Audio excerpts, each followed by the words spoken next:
with so much to kind of sift through heading into this fall camp, and a lot of things are known, some things are unknown. We'll get into all of that, but I think the best way to do this is to go position by position. So we'll start with the quarterbacks here. Obviously, we know at the top of the depth chart who's going to lead the way from Michigan. It's going to be J.J. McCarthy, entering his third season with the program. A lot of hype around, how he played last season, but also how he ended last season. Despite kind of ending that year on a sour note in the loss to TCU, we saw a lot from him down the stretch when they needed him the most, when Blake Corum was not out there. So J.J. McCarthy, not a whole lot of controversy with this. He's going to get all of the QB1 reps. Maybe some of those other guys mix in if JJ needs a maintenance day or something like that. But JJ McCarthy is the starting quarterback. And I think, to me, the most interesting, because we've spent all offseason talking about the starting quarterback and JJ being the guy and the first round NFL draft type. For me, I kind of want to hone in on this backup job, because at any point in a season, and again, we sit here knocking on wood, your quarterback could miss a series, could miss a half, could miss a game. So often throughout a championship caliber season, your depth is tested somewhere. And Michigan was very fortunate that really, for the most part, the last two seasons, that hasn't been the case. So that kind of puts a spotlight on this backup quarterback job. Jack Tuttle, Davis Warren, Alex Orji, I would also throw in that mix. As we kind of round into fall camp, knowing what we do about this quarterback position, what are your thoughts on the state of this room? I think as long as QB1 stays healthy, they're going to be fine. I think there are steps forward that will naturally be taken just with more game reps. But, the cloud, and it's not necessarily a dark cloud, but kind of the elephant in the room is what happens in the doomsday scenario where JJ maybe goes down. Yeah, and look around college football even last season, and really every year, there were pretty significant injuries at quarterback for some of the top teams. Tennessee comes to mind, several others that lost their quarterback, whether that was for a couple weeks or the rest of the season. So that's going to be really important. But for me, looking at the quarterback room, it is that guy, J.J. McCarthy. How much better has he gotten throughout the offseason? Jim Harbaugh's talked about this a lot, but quarterback is essentially the position that you can most improve throughout an offseason. You don't really need anybody else with you. It helps to have guys running routes and catching balls for you, but you can improve just by yourself. It's kind of like kicker in that way. So, and obviously he's been working with his guys offensively to get better. But how much better is he a first rounder like some of these mock drafts came out with earlier this spring after the last NFL draft, or is he just going to be a very good college football quarterback this fall? I think we know that at the bare minimum, it's going to be he's going to be a very good college football quarterback this fall, but, just what kind of step has he taken? How has he learned, in the mental side of the game as well, making decisions, which I thought really improved throughout the end of last season or throughout the season and into the end of the season. But he still had a ways to go, as we saw in the Fiesta Bowl. So to me, it's J.J. McCarthy and what he's going to be, because if he is what people think he could be on the NFL side and be a guy that we're talking about as a potential first rounder next spring, then the sky is truly the limit for this offense. Yeah, you don't have maybe a first round receiver, but if he elevates his game to that level, I don't think you necessarily need one. And, I was reading Bruce Feldman's article today over on The Athletic, and, he talked about the teams that have won the national championship over the last 10, 15 years that have been in the same range of, recruiting rankings as Michigan have had that quarterback that, like a Cam Newton, and no one's going to expect that. He might be the best player of all time in college, but Trevor Lawrence, Deshaun Watson, again, he doesn't have to be that, but close to that range, then you're looking at a team that could win the national title. So I'm looking at J.J. McCarthy, how much better he's going to become early on in the season, and of course he'll improve throughout the year as well. Yeah, I have very little doubts that he I talked about this in a radio hit I did last week, where he checks all the boxes from a skill set standpoint. I think for the most part he makes pretty good decisions. I think he's fairly accurate with the ball, and again, a lot of maybe the deep balls that he's floated, or those throws, maybe the gotta have it throws over the middle of the field, I think that just comes with repetition and enhanced mechanics, and he checks the boxes from that perspective, from a passing perspective. I think there's actually more, and I don't know that Michigan's really going to explore this a ton, but I think there's more that he can do with his legs. I think he's proven more than capable of that. So you've got a little bit of that dual, not a little bit of it. You've got a lot of that dual threat skill set in what he brings to the table. Then also, I think upstairs, the mental game. I think he's, not super surprised that he's a resilient guy, or what does Jim Harbaugh say? Gravel in the gut. This guy's a former hockey player. He can take hits. We've actually seen him deliver hits down the field. As your quarterback, the Big Ten championship one from 2 years ago stands out when he gets down the field on that long run to make a block. To me, just ticks all the boxes. So for me, again, you want to see him put up as gaudy numbers as he can within the confines of this offense. I don't know that it's going to look like what some of those names you listed off were, but if he's what he's being hyped to be from an NFL perspective, I don't think it's crazy to think that Michigan can expect that out of him if they put that on his shoulders. So, I want to move because we said we were going to mix in kind of position battle predictions in here as well. For me, like I said, there's no question at the top of the depth chart who's your guy there. For me, it's the backup job. So I think right now, I think I can pretty safely say before camp starts that you're probably looking at Davis Warren there. But so I'm going to kind of plant my flag there for now. But your thoughts on who might win that backup job and who we should be keeping an eye on? Yeah, I mean, I was going to say Jack Tuttle, just with the experience there, but I think it's going to go through fall camp into the season. We saw that kind of happen last year. It was like, I think 1 week Alan Bowman might have traveled to one of those road games, and then the next week it was Davis Warren, and it seemed like Davis Warren edged out Alan Bowman, by the end of the year. But I think Jack Tuttle, he started 5 games in the Big Ten, has a little bit more experience, but it could be situational. If you need a guy to start a game, it might be Jack Tuttle. But if you need a guy to come in for, a few plays, it might be Alex Orji. If you need a couple quarters, it might be Davis Warren in a certain game. So it's just going to depend potentially on situation. But I'm going to go with Jack Tuttle, at least to start fall camp. Are we predicting what it'll end up being or where we think it's at? Your flag. I mean, let's season opener, September 2nd. Who's that guy? I'll say second quarterback in is Jack Tuttle. Okay. So I'm on the board for Davis Warren. Clayton is on the board for Jack Tuttle. Let's move to those running backs. Again, not a lot to talk about here outside of, what is the breakdown going to look like between Blake Corum and Donovan Edwards. And Michael Barnett has a question in the chat where he asks, will Donovan and Blake be utilized on the field at the same time more often? And I think we're going to see some of that, especially given that Donovan Edwards has proven to be a guy who's, essentially a slot receiver, a big, thick slot receiver that's kind of still learning how to play running back. So, yeah, I think there's going to be times where you see that. Again, what does the workload look like? I said it a couple of weeks ago. Jim Harbaugh has often talked about how, an emphasis for them or what he would like to see throughout the span of the season is that they break down the film on Sunday and chart who got the ball. And, he would like the touches to be a healthy amount for just about everyone. But I do think at the end of the day, managing that type of workload within this offense is going to come down to the touches that Blake Corum gets and Donovan Edwards get, because, as good as JJ McCarthy is, I think those two guys are the engine that kind of controls what the ultimate ceiling of this offense looks like. So, I mean, people ask also, which one of them is going to be, has a better chance to be Michigan football's Heisman Trophy candidate. And truth of the matter is, between McCarthy and both of these guys in the backfield, it really just kind of depends on what the numbers look like. But I certainly think all three are capable. Yeah, I mean, there's no shortage of storylines with the running back room. This might be the best running back room in the entire country, and it's going to be extremely dangerous. It's going to be really fun to watch. And these guys are both healthy now. They weren't in the spring. So now I think is the time where they can tinker a little bit with what Michael Barnett, a fantastic viewer that we have, a great guy, is talking about with these guys on the field together, whether it's, platooning. Jim Harbaugh, very interestingly, last week said that he thinks Donovan should probably get the same amount of touches as Blake.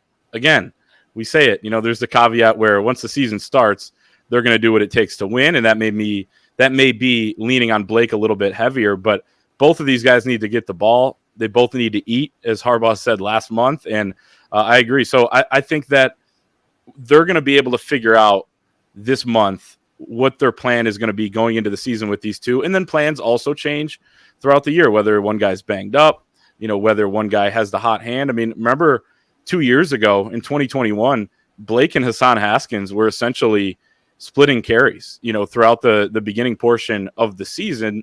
They each had their role, but then Blake, kind of suffered his ankle sprain. Hassan just became an absolute workhorse, even more than he already was. And, he ended up kind of being the guy there towards the end of the year. But plans are going to change. But at the same time, this is a crucial month for them figuring out what they're going to do with both of these guys. And the possibilities are really, really exciting. I think the bigger question with this group, because again, assuming both those guys are healthy, they're known commodities. We've seen what they can both do on the field together for, parts of last year, parts of the 2021 season. To me, it's that third running back, because Jim Harbaugh keeps saying there will be a third guy that emerges to take on that role. And there's a litany of options there. Last year, you're kind of scratching your head on who that guy might wind up being, and it wound up being CJ Stokes. But now you've got CJ Stokes back for his sophomore year. You've got freshman in Benjamin Hall, who was, arguably the star of the spring game, just in terms of a guy kind of coming out of nowhere and showing what he can do. You've got Cole Cabana in there. You've got Tavier Dunlap. Kalel Mullings, I would assume, is still kind of in that mix as well. So for me, it's hard to even. I think that's another thing where it's going to be one of those battles that goes into the regular season. I don't even know if I'd even call it a battle. It might just be who has the best week of practice and who could, puts the most consecutive strong days together. It's hard to plant a flag in that one. Right now, I would say Stokes. He's got a little chip on his shoulder. He's got the experience. Needs to shore up some of the ball security stuff. But for me, in the here and now, I'd tap the brakes on the freshman a little bit. Tavier Dunlap, again, I mean, if he's ever going to make an impact on this team, it's going to have to come, he's going to have to show it in this, which would be his third camp. But for me, I think Stokes there is probably that guy. I think each of these guys are going to get a decent amount of carries in those first 3 games, and it could be determined there. I mean, I think CJ Stokes, probably coming into the year last season, they didn't really realize what they had probably until he started to shine in some garbage time at the end of those games. So I think that's going to be really important, valuable time for this group. I would say probably CJ Stokes as well coming into fall camp. But I just have this feeling, and I know I said this a couple months ago as well, that out of that group, maybe minus CJ Stokes, but maybe even, include him in here, Cole Cabana, there's just something about his game that he just adds that element of speed. They can use him like Donovan Edwards as well out of the slot. He was telling me when we were in Cleveland that they used him in a lot of empty stuff in the spring before he got hurt. So I just feel like he could carve out a role that's not necessarily, he's not maybe your third running back on the depth chart, but he actually plays more meaningful snaps than some of these other guys just because he has a unique skill set. So that's something I'm going to watch, but a lot of that will probably be determined in those first 3 games. And there's nothing better than live reps. Harbaugh said just last week that, practice predicts game performance, but nothing predicts game performance like game performance. And luckily for Michigan, they have some late opponents early on. So we'll be able to see what these guys are doing in, against live defenses and things like that. And not that momentum year to year is always a thing, but we assume that this backfield is going to be cleared out next year. I mean, I would think that if everything goes according to plan, obviously Blake Corum winds up in the NFL, Donovan Edwards winds up in the NFL. So these guys aren't just fighting it out for, position behind those 2 guys in the depth chart. They're kind of staking their claim to, what these position battles look like in the spring and fall camps next year too. So really interested in seeing how that shakes out, because we know, I mean, the run game has been the engine of this football team, at least from the offensive perspective, over the last 2 years. So a lot to sort through when it comes to that. But let's move to pass catchers now. I'll kind of just throw wide receivers and tight ends in the same hat. I think the top of this depth chart probably looks relatively set. I mean, you've got Cornelius Johnson, Roman Wilson at the top. I would assume that Tyler Morris is probably your slot guy in the here and now, and then you'll see Darius Clemens and maybe a few of those other guys mix in. At tight end, it's Colston Loveland and A.J. Barner. I think those are the 2 clear guys right now there. But, there's so much that's been talked about in terms of J.J. McCarthy and what his stat line might look like. Does this team throw the ball more? When you look at the top of this depth chart, Clayton, at both of these positions, do you feel like they have because I think people took for granted too, as good as Colston Loveland is, Eric All and Luke Schoonmaker, when healthy, those guys were really good in this offense. if they're going to, put a little more on JJ's plate, do you like the stable of playmakers that they have? Yeah, I like it. Maybe I don't necessarily love it compared to some of the other teams out there nationally, especially the ones that are competing for a national championship. But I think it's going to be pretty solid. And it's that combination, right? As you kind of talked about. I mean, it's the tight ends, it's the wide receivers, it's the running backs that can catch the football. It's JJ's legs on passing downs as well. He can get them out of a bind if he needs to. It's the offensive line protecting for him. So they have a leg up in a lot of different areas that'll help elevate the wide receivers, help elevate the tight ends. I'm excited to see what Colston Loveland, what kind of leap he took. I think expectations are a little, maybe a tad bit too high for him at this point. Some people expect him to be an All-American, that sort of thing. But I think he's going to be really good, and I think he's going to improve as a blocker. And then I think you kind of know where I'm going with this too. I think Roman Wilson is going to take a big step forward and emerge. But during fall camp, I think this is going to be where J.J. McCarthy finds his favorite targets. Last year, it was no secret. It was Ronnie Bell and Luke Schoonmaker. Donovan Edwards, when he was healthy, was pretty big as well, with him and obviously a few other guys.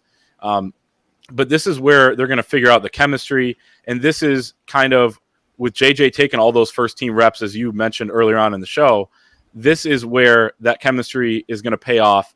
And they're going to be ahead of the curve of where they were last season when it was kind of mid-year. And it was like, yeah, we're still trying to rep that deep ball. We're still trying to rep some downfield passes. And obviously you're going to do that, but they were trying to figure it out a little bit more because JJ was hurt earlier on that offseason, because JJ had to beat out Cade and they were splitting first team reps. So that's an important element with the pass catching group, I think, too. Yeah, and I look at, I hone in on wide receiver here because I look at the group of tight ends, and I know they lost maybe the top 4 guys from the depth chart or 5 guys from that room, whatever it wound up being from last year. And, there's really not a lot of concern there for me because I like what Colston Loveland is. I think that the fact that some people are talking about him like he's, he could be Brock Bowers, I think that's probably a bit much. Not saying anyone's making that direct comparison, but there's a lot of expectations. Brock Bowers should be in the Heisman conversation. He absolutely should. That dude's a freak. Yeah. That's a little lofty, I would say, as a comparison. I'm just saying there's a lot of, I won't even call it hyperbole yet, but it's just there's a lot of praise being thrown his way. And no, I agree. That's that sophomore leap.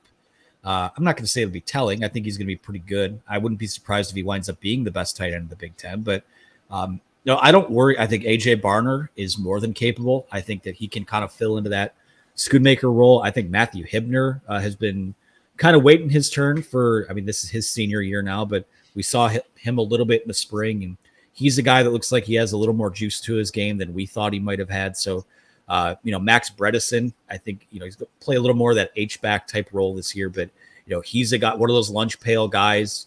He's going to do the dirty work, especially in the run game. So the tight end room, I feel pretty good about. For me, the question is the sophomores, right? Like that's kind of the elephant in the room with that position group is Darius Clemens. A lot of hype last year, but again, true freshman. It's really hard to play wide receiver at this level. Even when Michigan recruited a couple 5-star guys, a couple years ago, it took those guys a couple years to learn how to run routes. And if you want to get the ball and if you want to touch the field at this program and in this offense, you got to be able to block too. And whether you're physically up for the challenge or not, it's tough for a true freshman to come in and kind of crack the lineup. So we'll see what happens with Clemens. I kind of feel like 2024 is maybe more when we see him a little more fully unleashed, sliding into the role that Cornelius Johnson maybe winds up leaving behind. But Tyler Morris, I think, is a fairly safe bet to be productive. I think he's going to be a really solid slot receiver. We'll see which of those freshmen are able to crack the lineup. But to me, again, these are 2 position groups where I don't think the depth chart, there's just perpetual competition when you have, 2 or 3 of these guys from the same group that can be on the field at the same time. But not overly concerned, but also a lot of question marks here too. We'll see what winds up happening. Yeah. And it's also worth noting too, when you talk about Tyler Morris and especially Darius Clemens, like progression is not always linear. I mean, the light could come on for one of these guys this month or, August in the next month, and they end up being a featured guy. I mean, a lot happens in fall camp. They're on the field a lot. They're in meetings a lot, and guys improve by practicing. So you could see Darius Clemens come out of fall camp starting game one or something like that. You could see Tyler Morris become one of J.J. McCarthy's favorite targets again after he was in high school when they were both at Nazareth Academy in LaGrange Park. So that, and it reminds me too of last year when it was J.J. who it was kind of neck and neck with Cade basically all of camp. And it was the last 4 or 5 practices, Jim Harbaugh said, that he was just absolutely on fire. He dominated the last scrimmage. And then we saw what he did in the first 2 games against Colorado State and Hawaii. So that's one example, but you're going to see guys break out during fall camp, and wide receiver is kind of that spot. I think most Michigan fans are hoping we see that with Tyler Morris, Darius Clemens, because there's a lot of potential with those 2 guys, and there's room for a guy behind Cornelius and Roman Wilson to step up. So definitely be watching that for sure. And A.J. Barner is overlooked at tight end. I should have mentioned him as well. I would agree with that. And I would say this too. I mean, I think that as stable, like Cornelius Johnson, Roman Wilson at the top, I think it's about as stable as it can get, but I don't know that either of those guys are, and maybe the light flips on and the production takes a big step forward, but I don't know that those guys are going to be as, I'll say this is the better way to phrase it. I don't know that they're locked in for now, but I think there's a lot of wiggle room for these other guys to move up if they have a big fall camp. So we'll see what happens there. I also think just a last note on this. I think that this group of wide receivers and tight ends, I think sometimes the fact that Ohio State does recruit the way it does at wide receiver kind of overshadows. I mean, again, that's a pretty high bar to set. And you want to see Michigan develop some more of these guys. I mean, they haven't had a first-round receiver taken since I think it was Braylon Edwards in 2005 at this point. So you'd love to see some of those guys pop through. I think player development needs to be a little bit better there, but also I think at times, we rack our brains a little too hard when when the school south of the state line is recruiting at the insane level that they are. But anywho, let's move on to the offensive line. This is the group that, I talked about how the run game has kind of been the engine of this offense over the last 2 years. If they're the engine, I mean, the offensive line is the snowplow attached to the front, right? Like they're the guys that are opening holes. Those are the guys that are giving these guys opportunities to make the plays that they are in the run game. Little more wide open this year heading into camp. We know that Zach Sinter, Trevor Keegan, as long as those guys stay healthy at guards, those are your starting guards. But everywhere else, I mean, the preseason magazine, I'm pretty sure the depth chart that we put out, we had Ladarius Henderson at left tackle. We had the 2 guards locked into where they were. We had Drake Nugent at center and then Carson Barnhart at right tackle. But Jim Harbaugh thinks that they have at least 10 guys that can start there. And, I think the biggest storyline with the offensive line is that pretty much both tackle spots and starting center, despite, a lot of the buzz we've heard about Drake Nugent, all of that's up for grabs right now. And we think we know who leads there, but this is probably the most fluid the offensive line has been since, at least the COVID season and maybe a little further back than that. Because even then, those lineups were affected by injuries and things like that. There's a little more up in the air this time around. Yeah, Jim Harbaugh has perfected having about 100 scholarship players on this team somehow. I don't know how he's doing it. And about 40 starters. He'll label about 40 guys starters when that's not actually possible because there is a definition to the word starter. You actually start the game. But he's got a deep team. He loves the talent he has. An offensive line, probably no deeper position group, right, on this team than offensive line. And I agree. I mean, there are probably 10 guys that you would feel pretty comfortable with starting. But, yeah, I mean, this is basically, to me, what I'm going to be watching the most on offense throughout fall camp is the offensive line depth chart. Left tackle. I mean, I think Carson Barnhart probably deserves to be number 1 on the depth chart at this point, and Ladarius Henderson's going to have to earn it. Now, I think he will. I think Ladarius Henderson will end up being your left tackle. I think Drake Nugent will edge out Greg Crippen at center, and I think you'll probably move Carson Barnhart back over to right tackle after he played on the left side in the spring. So that would be my prediction, but it has to play out. We saw Trente Jones win the right tackle job last fall camp and then, only gave it up when he went down with a high ankle sprain at Indiana. So there's going to be competition here. Iron is going to sharpen iron, and, it's going to make everybody better up front. And you know what else is going to make everybody better up front is having 2 potentially All-American guards. I mean, Trevor Keegan is as good as they come, and Zach Zinter is maybe even better, and could be a first or second round pick next year. So those guys are going to help the center. Those guys are going to help the right tackle. Those guys are going to help the left tackle. And they're all going to elevate each other's game. So, yeah, there is a deep offensive line room with a guy in Giovanni El Hadi that, for example, at the guard spot probably won't start until he's a senior, even though he showed so much promise earlier on in his career. And that's basically the best example I have to show, just how deep this offensive line room is. Well, and as we saw last year too, like they're probably going to need him at some point because Trevor Keegan, as good as he is when he's on the field, has had problems staying healthy. Zach Zinter has been banged up at times.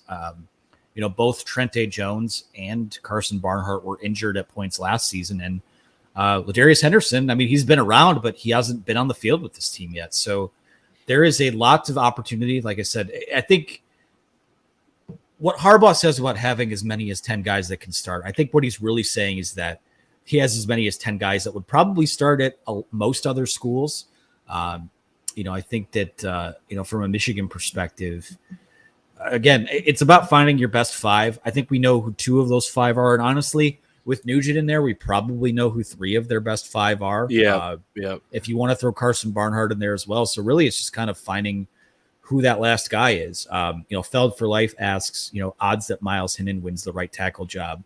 That guy is massive. And if he's healthy and he kind of finds that mean streak and is able to put it all together, I wouldn't doubt him winning one of these jobs that are up for grabs, probably at right tackle. But there's kind of a lot to sort out here. And, for all this talk about, this is why I think a couple weeks ago when we came on here and someone had asked about, the odds that they go 3 for 3 with the Joe Moore Award. I think it's probably not going to be until later on this year, maybe halfway through, where this group, maybe hits its stride and becomes what they ultimately need it to be, which is the best it can be in December and January, when it hasn't really been the case the last 2 years.